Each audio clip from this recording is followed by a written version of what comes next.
Oke, Assalamualaikum warahmatullahi wabarakatuh. Selamat pagi.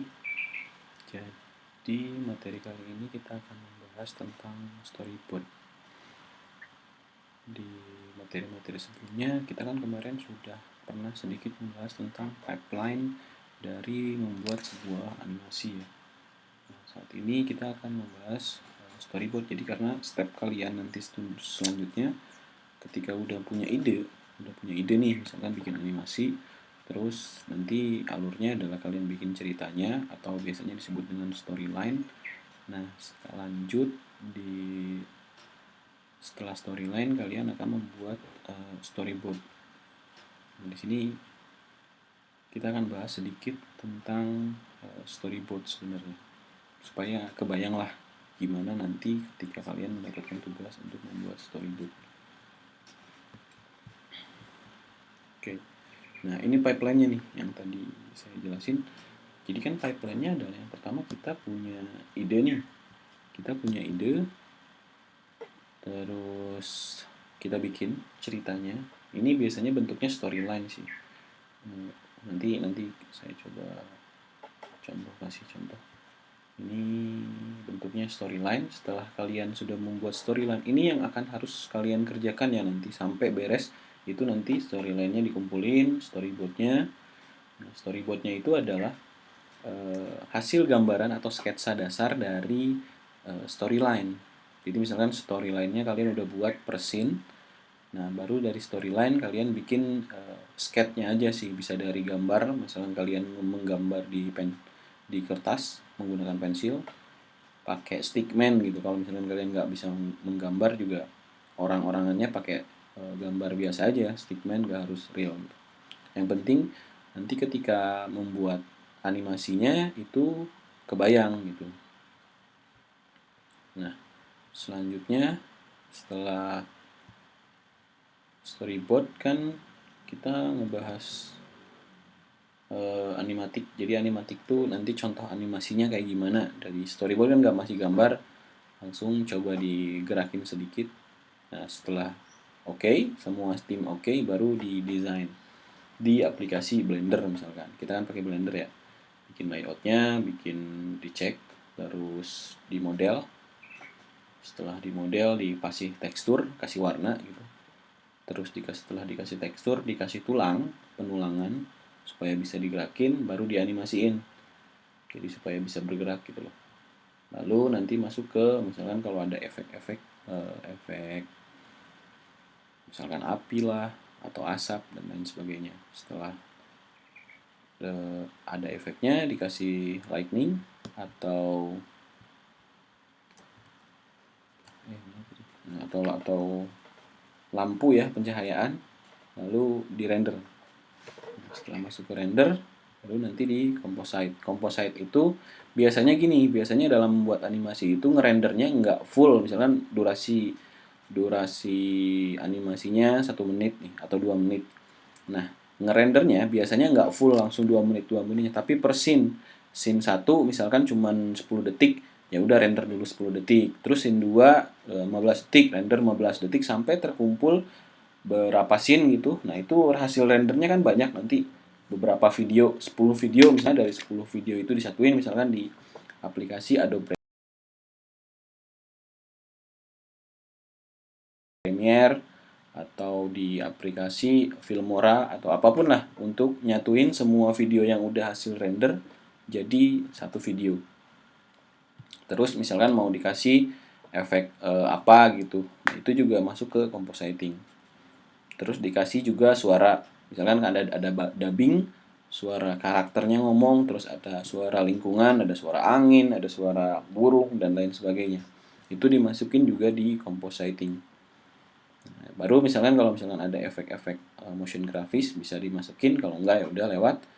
Terus di color correction dikasih pewarnaan dari gambarnya. Kalau di Instagram misalkan dikasih filter gitu. Baru di render hasilnya. Nah, udah. Jadi ini tahapan yang akan dipakai nih nanti. Oke. Nah, storyboard itu apa? Storyboard merupakan sebuah sketsa gambar yang disusun berurutan sesuai dengan naskah. Makanya yang berurutan dari scene 1, biasanya scene ya disebutnya ya. Kalau dalam membuat sebuah film atau membuat sebuah iklan, intinya berbentuknya video, biasanya berurutan berdasarkan scene. Nah, lanjut. Ini adalah step yang penting di dalam pre-production. Karena untuk memudahkan ketika kalian nanti membuat sebuah animasinya. Kenapa harus ada storyboard? Karena gini, kalau kalian langsung bikin animasi, itu ketika salah, itu bikinnya effort banget gitu. Misalkan animasinya ini nggak cocok nih di sini nih, tapi animasinya udah dibuat, itu kalian akan ngulangnya lagi, itu capek. Tapi ketika di storyboard udah sesuai, misalkan kalau salah storyboard, ya udah tinggal hapus aja, ganti kayaknya kayak gini lebih bagus. Nah kan tinggal hapus doang terus bikin lagi gambar. Kalau animasi dibikin lagi itu sangat susah loh. Maksudnya nggak sebentar untuk bikinnya. Nah, langsung adalah representasi visual dari urutan film yang memecah aksi menjadi panel-panel individu. Nah, yang pertama biasanya langkah pertama adalah menandai skenario sehingga tahu bagaimana ingin merekam setiap adegan. Jadi gini, ketika kalian menggambar sebuah storyboard, anggaplah kalian itu adalah dari sisi sudut kamera. Nanti sudut kameranya dari mana, nah itu yang kalian gambar gitu. Kemarin kan kita pas belajar bikin interior kan ada sedikit untuk mengatur kamera kan, sudut kamera. Nah, sudut kamera itu, dari sudut itu kalian menggambar sebuah storyboard gitu loh. Terus yang kedua, determine your aspect ratio. Jadi kalian mau pakai aspect ratio yang seperti apa? Mau 4:3, 16:9, atau 2,3 banding 1. Kalau film-film biasanya pakai yang 2,39:1. Tapi saran saya kalian pakai yang 16:9 aja. Ini untuk sebenarnya untuk diaturan di hasil rendernya nanti. Cuman dalam menggambar storyboard juga langkah lebih baiknya sudah dispesifikin. Jadi supaya kebayang aja nanti sudut-sudutnya. Nah, sketch out your object. Jadi setelah menentukan aspek rasio tadi, baru menggambarkan objeknya. Kalau misalkan objek utamanya adalah karakter, misalkan kan ada tuh kalau misalkan animasi tapi bukan karakter, misalkan hanya simulasi hujan. Kalau kemarin ada simulasi hujan, itu kan nggak ada karakternya. Jadi hanya gunung, air, sama lautan gitu loh. Nah itu kan berarti objek utamanya atau subjek utamanya adalah pemandangan. Nah kalau misalkan ada karakter, ya harus jelas dibikin karakternya. Tapi kalau memang belum bisa menggambar, bisa pakai dari internet atau apa gitu loh. Atau bisa pakai stickman aja kan, biasanya kalau menggambar orang pakai stickman bisa tuh. Objek yang paling penting di storyboard adalah aktor. Ya, kalau ada aktornya itu paling penting ya. Jadi dari mana sudutnya? Kemarin kan di 12 prinsip animasi ada appeal ya. Ada aktor. Menentukan sebuah aktor. Nah, itu juga sangat penting. Ini contoh sih ya. Kalau memang nggak bisa ya nggak apa-apa. Contoh mungkin menggambar seperti ini. Dari sudut kameranya seperti ini. Nah, setelah membuat objeknya atau subjeknya, itu tentukan backgroundnya.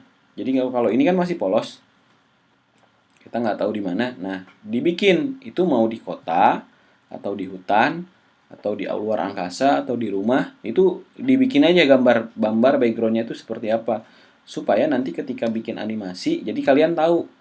Oke, selain kita bikin karakter, berarti kita harus bikin gedung atau kita harus bikin gunung. Nanti orang-orang teman-teman tim satu kelompok udah tahu mau bikin yang mana gitu. Saya mau bikin gedung deh, saya mau bikin rumah, saya mau bikin hutan, saya mau bikin gunung dan lain sebagainya. Jadi bisa dibagi tugas kan, ketika udah kebayang gitu loh.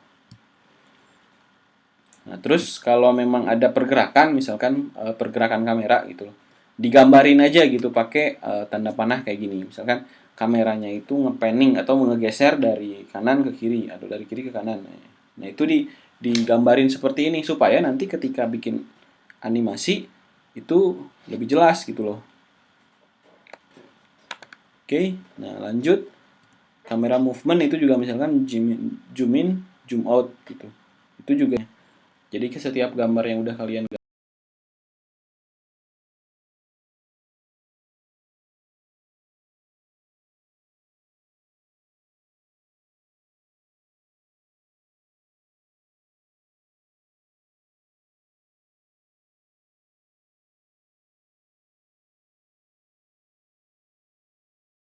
gambar itu dikasih label 1A, misalkan scene 1A, scene 1B, scene 1J, sampai ngezoom ke zoom out ke muka misalkan, ke face. Terus scene 2-nya adalah ini objeknya yang lain.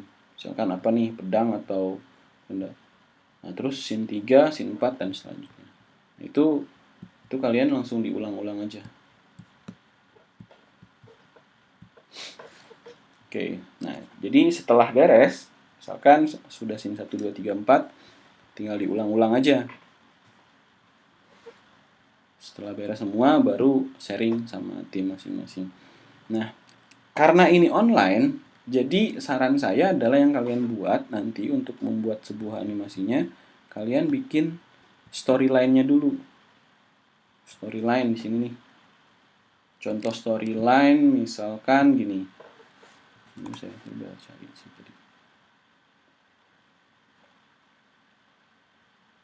Jadi kalian bisa lihat storyline contoh misalkan di Google. Nanti banyak tuh contoh-contohnya. Misalkan saya cek di sini. Misalkan contohnya.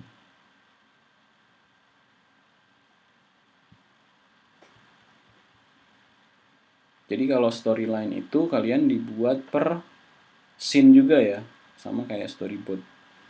Jadi setelah bikin storyline baru kebayang tuh bikin storyboardnya kayak gimana.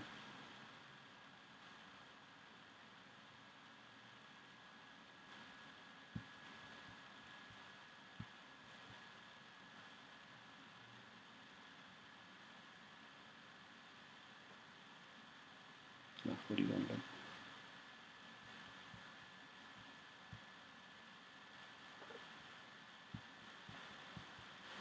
Oke, contohnya ini deh, saya contoh ambil daripada lama. Nah, jadi dibikin kayak tabel gitu, terus scene 1 misalkan. Di sini dikasih nama musik instrumen, terus di sini tulisannya sedang jogging. Misalkan ini minum air, A minum air putih melihat dari kejauhan. Terus sedang kerja, A minum air putih, terus sesuai merapikan studio, A seusai merapikan studio, A minum air putih. Ini contoh-contoh yang masuk ke videonya. Nah, intinya kalian bisa lihat sih. Jadi bikin tabel gini per scene 1, scene 2, terus sampai scene beres gitu. Nah, nanti kan ketika udah ada storyline-nya, skripnya, itu kan kalian bisa langsung gambar di pinggirnya kayak gini. Jadi naskahnya udah ada, terus digambar storyboardnya. Jadi kebayang tuh misalkan gini. Di sini scene 1 A sedang minum air putih. Terus kan ngegambar. Mungkin di sini nanti kalau misalkan storyboard tinggal digambarin, oke, A minum air putih.